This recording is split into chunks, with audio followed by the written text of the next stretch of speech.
Communion au quotidien. Bonjour amis et bienvenue à Communion au quotidien pour aujourd'hui. Et c'est un bonjour vraiment spécial à chacun de vous, chers connectés, à l'autel du foyer de communion, à l'heure de communion au quotidien. Nous rendons grâce à notre Dieu créateur, rédempteur, consolateur, qui nous rassemble autour de la table de communion au quotidien pour ce moment richement béni de communion avec lui et entre nous. Amis, c'est un moment spécial dans la présence de Dieu, car devant le trône de la grâce, pour entendre et comprendre ce que le Seigneur a à nous dire, pour jouir de sa miséricorde et obtenir secours pour tous nos besoins, amis, nous avons raison d'être là en sa présence par devant le trône. Dieu nous a donné la foi pour croire en lui et triompher. Oui, nous lui rendons action de grâce. Amis, c'est l'heure de l'expérimentation. Oui, notre témoignage sous la puissance du Saint-Esprit. C'est le vécu de la foi sans évasion ni dérivatif. Ah oui, amis, n'a pas parlé. C'est comme si il n'y a pas de fuite dans la foi. Je ne vais pas pour me fuir. Je ne vais pas pour me fuir. Mais la foi reste debout. La foi reste debout. Ainsi, la foi fait face à tout défi qui gagne dans le monde là. La foi fait face à l'histoire et la foi a triomphé du monde. Ah oui, amis. Et nous déclarer que Jésus-Christ lui venu dans la chair, lui incarné, lui mourir à la croix pour faire tomber toute barrière et pour l'ouvrir toute porte, les portes de la réussite, les portes de la vie abondante en Christ en faveur de ses enfants, en faveur des sauvés, en faveur des croyants. Voilà, amis, c'est communion au quotidien. Maintenant, dans le dernier numéro de communion au quotidien, nous avons regardé le témoignage de Paul par devant le gouverneur Félix pour réaliser que les Juifs tiennent à faire mourir Paul, malgré les accusations sans fondement ni preuve. Aux amis, Paul déclarait que il n'y a pas rien pour avec accusation. Il n'y a pas ni avec Juifs, il n'y a pas ni avec la loi. Au contraire, il y a un aspect que Paul défend dans le ministère pendant le voyage missionnaire. C'est pour que il pas jamais renier origine juive, enracinement que il gagne dans la famille juive. Et pourtant, Paul est accusé et ces accusations sont graves, sont très graves. Amis, dans cette situation ça, Paul déclarait que il est irréprochable. Mais ça va empêcher que l'accusation est très forte contre lui. Et ils vont leur Paul avouer que c'est pour son espérance dans la foi, le fait de vivre dans l'éternité. Et que la vie ne s'achève pas avec la mort physique. Voilà ce qui lui attire les foudres de certaines sectes. Amis, mes situations Paul là, et là, devant Félix, les accusations des Juifs ne tiennent pas. Mais ça ne va pas comprendre, nos amis. Si l'accusation n'est pas Kembe, pour qui ça Kembe Paul dans la prison? Pour qui ça lui est obligé à plaider comparaître malgré qu'il réalisé que il n'y a pas rien pour te reprocher? C'est la vie, amis. C'est comme ça, oui. C'est comme ça. Eh bien, Félix juste fait accorder à Paul certaines libertés. Notamment qu'il est capable de recevoir des visites de proches. Mais à quel prix, amis? Mais vérité, oui, amis. À quel prix? Il attendait que Paul lui offre de l'argent contre sa libération. Est-ce qu'on l'a, amis? Est-ce qu'on l'a, hein? Il tente que Paul a baillé l'argent pour que le cas libérer Paul. Eh bien, le fait que ce n'est pas ça qu'il fait,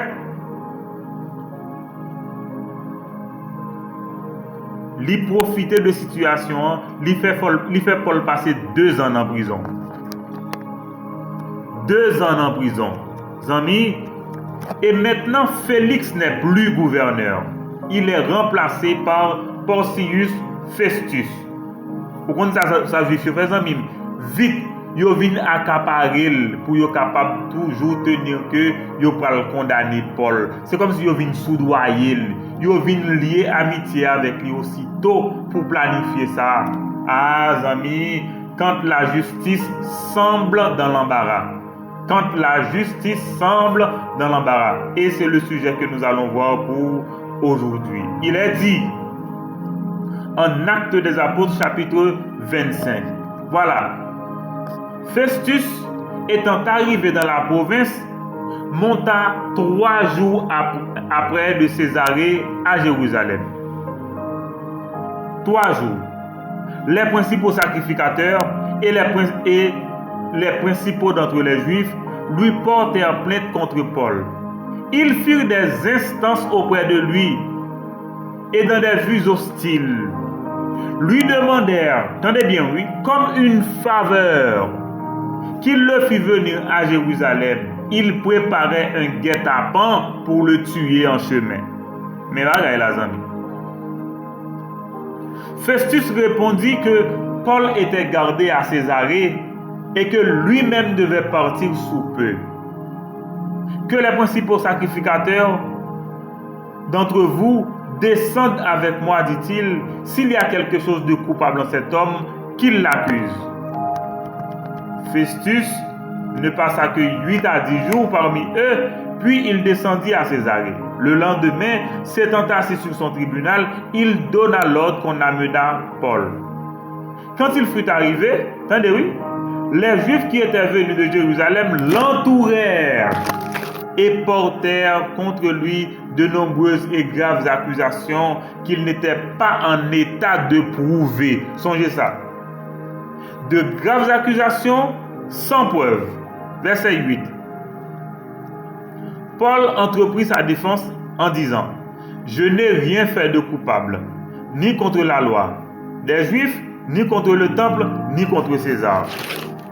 Festus désirant plaire aux Juifs, attendez oui, Festus désirant plaire aux Juifs, parmi eux aurait en mari tête ensemble déjà. Il répondit à Paul: veux-tu monter à Jérusalem et y être jugé sur ces choses en ma présence? Attendez oui. Mais Festus, oui, qui place pour juger? Il est en soudoyer. Paul dit: c'est devant le tribunal de César que je comparais. C'est là que je dois être jugé. Je n'ai fait aucun tort aux Juifs, comme tu le sais fort bien. Si j'ai commis quelque injustice ou quelque crime digne de mort, je ne refuse pas de mourir. Mais si les choses dont ils m'accusent sont fausses, personne n'a le droit de me livrer à eux. J'en appelle à César. Alors Festus, après avoir délibéré avec le conseil, répondit: tu en as appelé à César, tu iras devant César. Voilà, amis, lorsque la justice semble dans l'embarras. Est-ce que nous comprenons?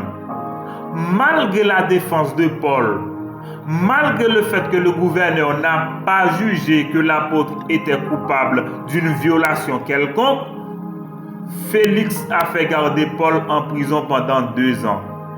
D'abord parce qu'il attendait que Paul lui offre de l'argent contre sa liberté, ensuite parce qu'il pensait plaire aux Juifs.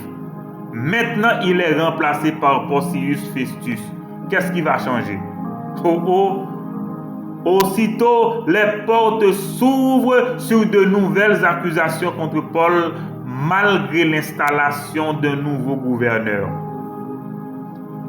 Le Sanhédrin a vite fait d'avoir le contrôle du nouveau chef en vue de tenter d'atteindre un but supérieur, celui d'assassiner Paul. Mais comment yon moun capable de gagner un but qui est pernicieux, mais comment yon moun capable de gagner un objectif dans tête li qui est pervers. Malgré toute bonté, toute capacité que le capable de gagner, et bien dans tête li, si c'est pas des têtes que le couper, c'est comme si la vie a pas fonctionné, la vie a pas fonctionné. Eh bien amis, moins de 3 jours après l'arrivée du nouveau gouverneur, les sacrificateurs et d'autres responsables juifs frappent à sa porte pour solliciter gain de cause dans le cas de Paul. Ils renouvellent leurs plaintes, portent de nouvelles accusations, insistent comme une faveur pour que Paul soit jugé à Jérusalem et ils complotent son assassinat en chemin. Les amis, c'est pas facile, non? Et c'est ça, oui, la valeur du témoignage sous la puissance du Saint-Esprit. Et m'a dit ça, ce n'est pas la première fois, non, que ces juifs-là qu'ils s'engagent dans cette tentative de s'attaquer à la vie de Paul. Ça traduit, sans embâche ni gêne, la mission du ravisseur, de dérober, d'égorger et détruire, comme l'a dit Jésus. Autrement dit, les Juifs se sont comportés en instruments du malin dans ces cas-là. Et ils n'en démordent pas. Ils n'en démordent pas. Parallèlement, le nouveau gouverneur essaye de balancer la situation, invitant les Juifs à prendre le chemin du tribunal. S'ils ont des griefs contre Paul ou s'ils ont subi quelques préjudices, ainsi ils pourront justement, lui-même il pourra juger de la culpabilité de l'accusé. Et voilà, amis, séance tenante en pleine audience, comme dans le cadre régulier d'un procès romain officiel. Le gouverneur donne l'ordre de conduire Paul par devant lui et le place au milieu des Juifs. Dans quelle intention? Dans quelle intention? Comme pour plaire aux Juifs sans doute. Mais il connaît qui ça Juif yo voulait faire. Il mettait Paul dans mi-temps yo. Et les Juifs commencent par dérouler l'acte d'accusation en présence de Paul et du nouveau gouverneur. Les accusations, les unes plus graves que les autres, mais sans preuve. En général, amis, le monde n'a rien à nous reprocher comme chrétiens, sinon de nous voir différents. Et pourtant, yo a surveillé chaque faux pas que tu as fait pour accuser vous. En réalité, le monde n'a aucune connaissance de la vie chrétienne. Mais il nous observe pour nous acculer, pour nous faire passer comme bourreaux, tandis que nous avons été opprimés. Mais dans toutes ces choses, la Bible dit, nous sommes les grands vainqueurs par celui qui nous a aimés. Bien plus que les accusations sans preuve constituent une bénédiction pour les croyants qui peuvent se déclarer heureux. Pour se défendre, Paul se déclare irréprochable en rapport avec la Torah, avec le temple, avec César. Waouh! Parce que personne n'est pas capable de prouver que Paul violait la loi. Personne n'est pas capable de prouver que Paul violait la Torah. Personne n'est pas capable de prouver que Paul était profané le temple. Et personne n'est pas capable de prouver que Paul te commet une bêtise comme citoyen romain, que il te violé la loi romaine. Donc, pourquoi est-il en prison? Le nouveau gouverneur semble embarrassé. Nous ignorons ce qu'il a promis aux Juifs. Nous ne connaissons pas qui ça te promet aux Juifs. Devant leur insistance de leur livrer Paul. Par ailleurs, Luc nous dit bien que le gouverneur désirant plaire aux Juifs, il suggère un compromis qui faciliterait subtilement aux Juifs d'obtenir ce qu'ils entendaient. Quoi? Festus demande à Paul s'il veut monter à Jérusalem pour être jugé. Ça a été bien la sollicitation des Juifs, demandant à Festus de leur accorder satisfaction car il planifie d'assassiner Paul en chemin. il planifie d'assassiner Paul en chemin. Une proposition, amis, que Paul a rejetée absolument. Et en tant que citoyen romain, il a rappelé au gouverneur que sa comparution aura lieu devant César et nulle autre part. Il dit c'est un droit de réclamer le tribunal que l'on croit en mesure d'entendre une affaire pour prononcer en toute justice. Son principe de droit, oui. Si vous ne pas faire tribunal la confiance, vous pas obligé de juger là, non? Ou qu'à appeler à un tribunal neutre. Paul a rejeté cette proposition. Le tribunal a dû se déporter de l'affaire. Festus a dû se déclarer incompétent. Car dès que le citoyen romain en appelle à César, le tribunal doit surseoir en attendant le mot de Rome. Ainsi, Festus se décharge de toute responsabilité dans cette affaire.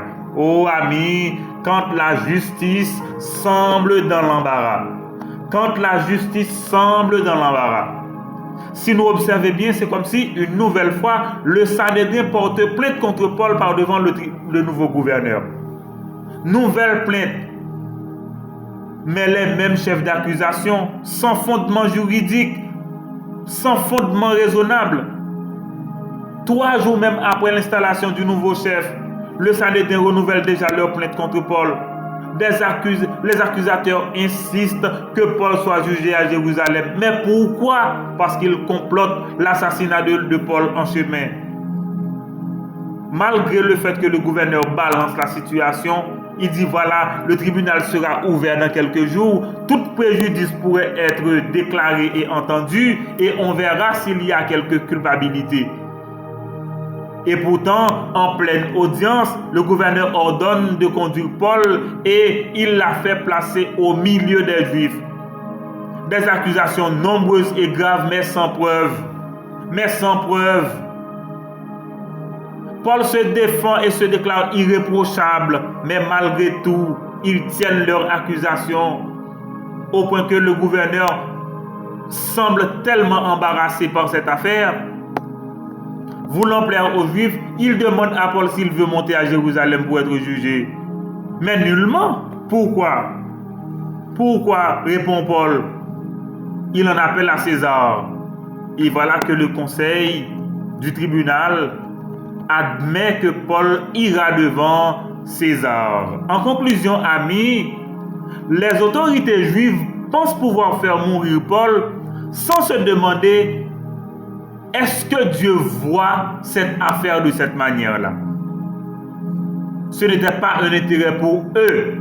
Ce n'était pas un intérêt pour les autorités juives de savoir ce que Dieu pense, de ce que Dieu veut. Parce que l'intérêt, ce n'est pas de le faire avec Dieu. On l'aurait bien fait.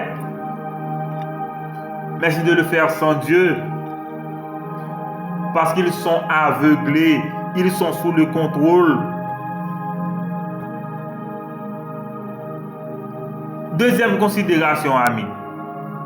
Quand la justice se trouve dans l'embarras, que doit faire le citoyen? Que doit faire le croyant? Ah oui, il se doit de défendre ses droits et demander même que l'affaire soit entendue par devant un tribunal compétent, mais aussi impartial. Et c'est un droit. C'est un droit. Autre principe, ami, Juif yo gen oublié que bon Dieu lui-même avertit Paul quelqu'un pour le monter à Jérusalem, quelqu'un pour aller à Rome pour le témoigner par devant les plus hautes autorités de Rome à l'occasion de son 4e voyage missionnaire. Il a oublié ça. Ah oui, il a oublié ça. Et bien voilà, Paul décide de jouir de sa citoyenneté romaine pour revendiquer, pour exiger que sa cause soit entendue par devant César et non par devant les Juifs qui complotent son assassinat. Mais Paul parle en toute connaissance de cause. Paul sait qu'il doit accomplir la volonté de Dieu. Paul sait que l'appel du Seigneur, c'est qu'il va monter à Rome pour proclamer l'évangile par devant les autorités romaines. Paul savait très bien que Festus ne pouvait rien contre lui. ne pouvait rien sur sa vie, et même pas les Juifs, parce que Dieu a déjà parlé, ce qu'il a dit, c'était déjà terminé. Dieu a déjà scellé la question. Zami bagay qui est difficile comme ça, non? L'on fonctionner en dehors de bon Dieu. L'on fonctionner sans mot, bon Dieu. L'on fonctionner sans par contre volonté, bon Dieu. L'on fonctionner sans par contre aimer qui parole, bon Dieu, dit sous ça qui a passé à. C'est bagay grave, oui. Les comme ça agir en marge de toute bagay, ou pas même rendre compte, ou pas même connaître. Ou travailler contre bon Dieu, ou pas même connaître. Ou faire bon Dieu du tort, ou pas même rendre compte. Est-ce qu'on comprend? C'est un coup Paul qui t'a parlé, Adamas qui t'a parlé persécuté chrétien. Paul a travaillé contre bon Dieu, il va même connaître ça. C'est ça qui est aveuglement spirituel là, oui. C'est ça qui est aveuglement spirituel là. C'est comme si mon nangon œil en tête qui fait le mal là seulement. Qui fait le mal là seulement. Lorsque la justice elle-même semble dans l'embarras. Oui, ami, et que doit faire le juste? Que doit faire le croyant? Que doit faire l'enfant de Dieu? Qu'avait fait Paul? Oui, il faut défendre son droit aussi. Il faut défendre son droit.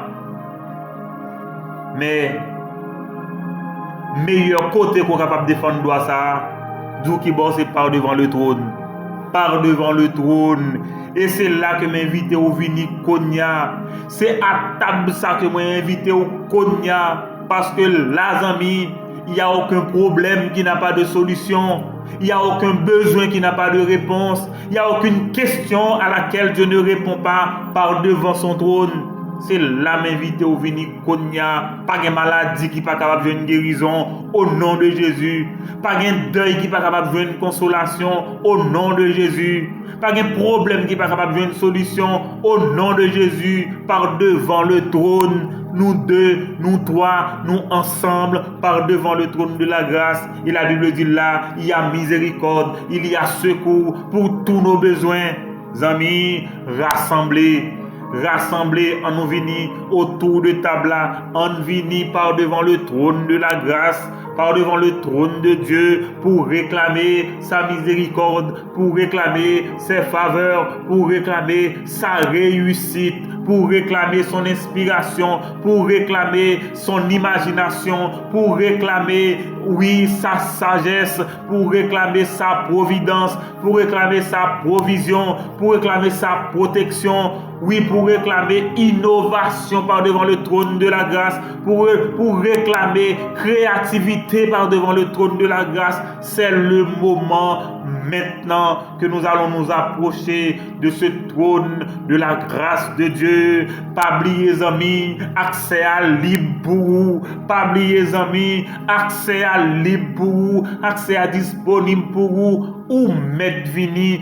Pas hésiter, en nous venir ensemble par devant le trône de la grâce. En nous aller ensemble.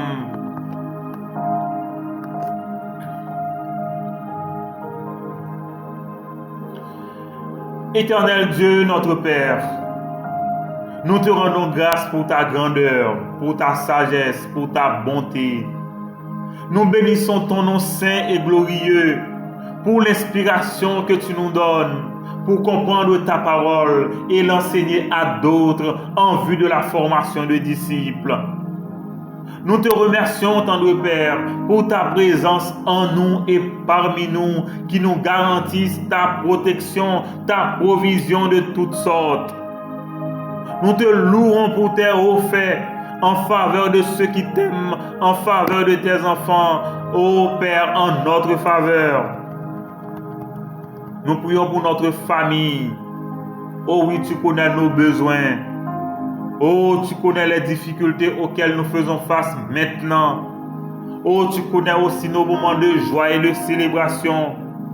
Nous remettons tout entre tes mains. Nous glorifions ton nom.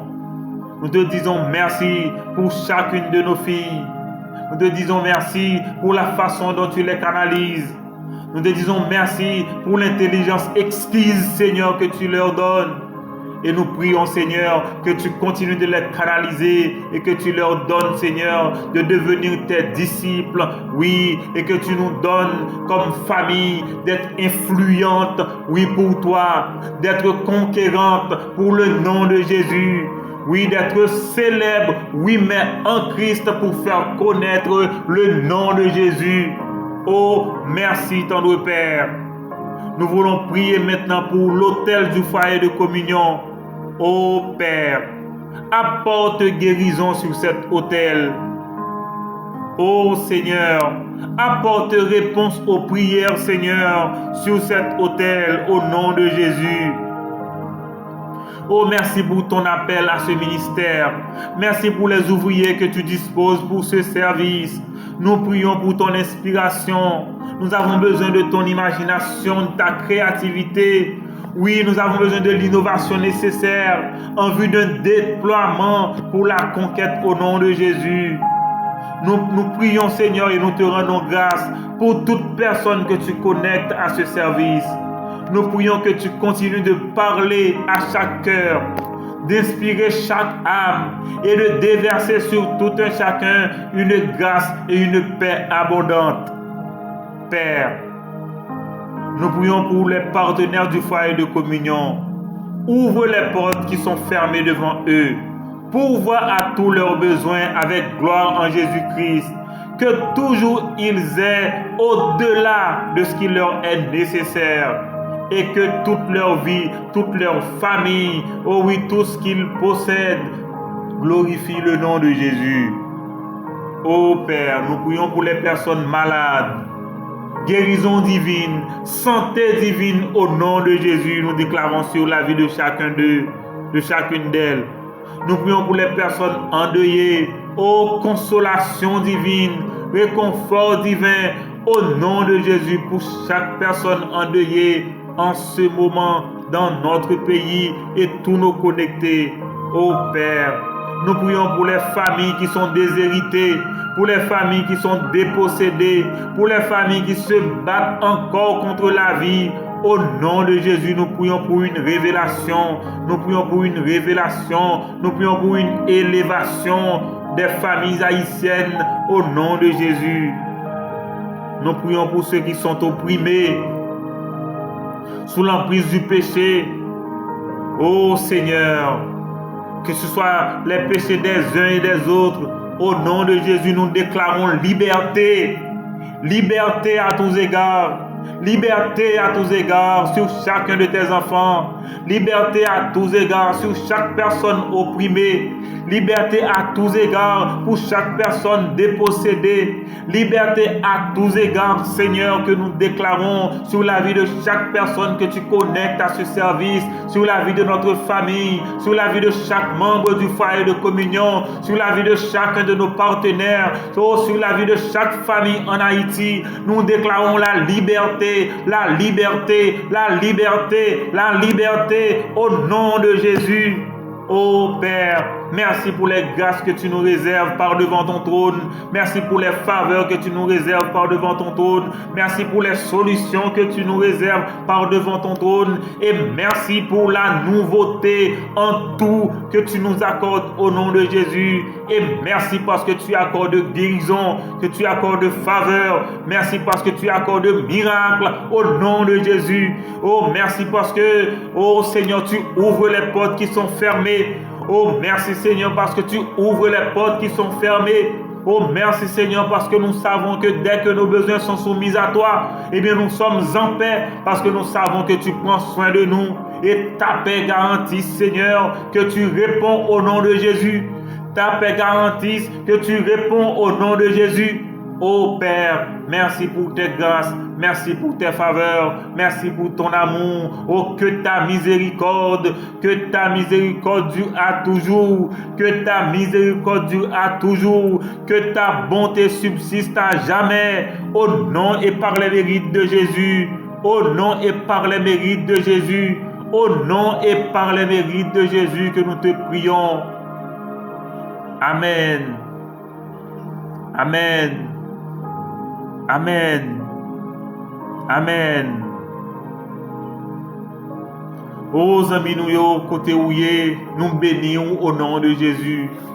Aux amis nous yo côté où yé à nous bénissons au nom de Jésus. Et nous déclarons que vous avez une journée bénie au nom de Jésus. Que vous faites de nouvelles rencontres au nom de Jésus. Que vous faites des rencontres inspirantes au nom de Jésus. Que vous faites des rencontres de destinée au nom de Jésus. Que vous faites des rencontres d'opportunités au nom de Jésus. Et ces prières, ça c'est aujourd'hui au nom de Jésus, par devant le trône de la grâce. Oh oui, amis, lorsque la justice semble dans l'embarras, c'est le moment de nous lever pour défendre nos droits.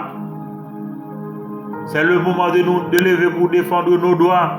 Défendre nos droits par devant le trône de la grâce et défendre nos droits par devant quiconque qui nous demande la raison de l'espérance qui est en nous. Oui, et de réclamer aussi justice. Voilà, amis. Je vous souhaite une excellente journée sous la puissance du Saint-Esprit. Ah oui, amis, je ne sais pas si vous observez que communion au quotidien avance à grands pas dans l'expérimentation, notamment sur le livre des Actes des Apôtres. Nous espérons que nous bénissons Dieu, et nous bénissons Dieu parce que l'il y a en réserve, on l'autre étude qui a venir et ce sera merveilleux, ce sera extraordinaire parce que nous servons un Dieu de provision. Voilà, amis, qu'un ferme, une journée bénie au nom de Jésus. Amen. Amen. Amen.